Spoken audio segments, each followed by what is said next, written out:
Cernay vivre le sport, représenté sur la scène mondiale par son champion Thierry Omeyer.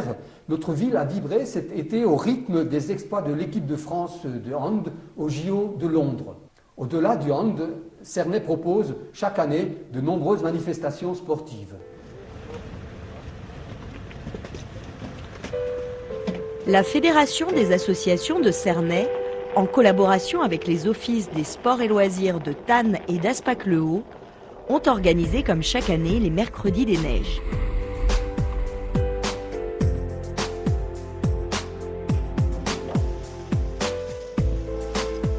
Une vingtaine d'enfants âgés de 6 à 13 ans se sont retrouvés ski au pied chaque semaine pour s'initier ou se perfectionner au plaisir de la glisse dans les magnifiques paysages du Grand Ballon et du Markstein.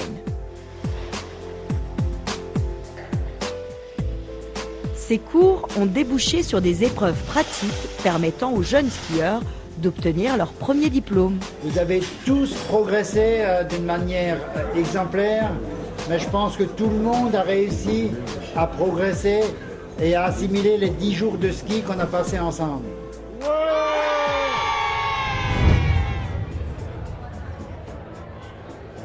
On peut le dire, merci Titi. La médaille d'or de handball aux Jeux Olympiques est une grande fierté et un modèle pour les jeunes de la ville, puisque le gardien de l'équipe de France est originaire de Cernay. Cette année encore, les Cernéens étaient derrière leur champion.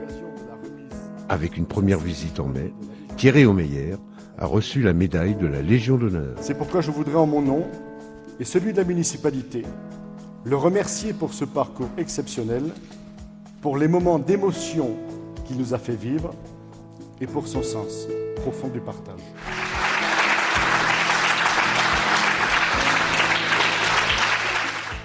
Deux semaines de stage ont suivi au mois de juillet, encadrés par Thierry Omeyer pour les jeunes de Cernay. Puis, durant les Jeux de Londres, un café olympique a été installé au nouveau complexe sportif, permettant aux spectateurs de venir apprécier les matchs sur un écran géant. Lors de la finale, les nerfs des Cernéens étaient à vif, surtout pour Jean-Paul Omeyer, le père du célèbre gardien. Suspense jusqu'au coup de sifflet final. On a gagné!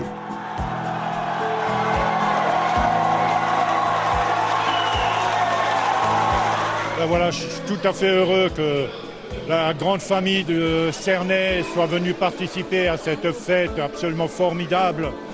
Un Cernéen en plus, c'est vrai que c'est Thierry, 2 fois champion olympique d'affilée.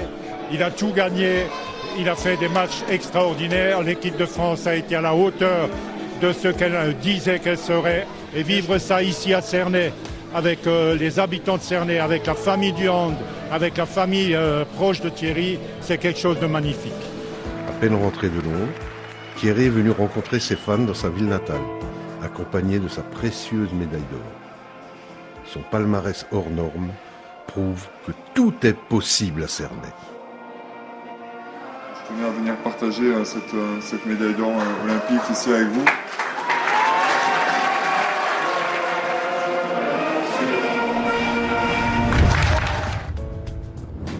Pour la 6e année, le Tour Alsace cycliste a fait étape à Cernay.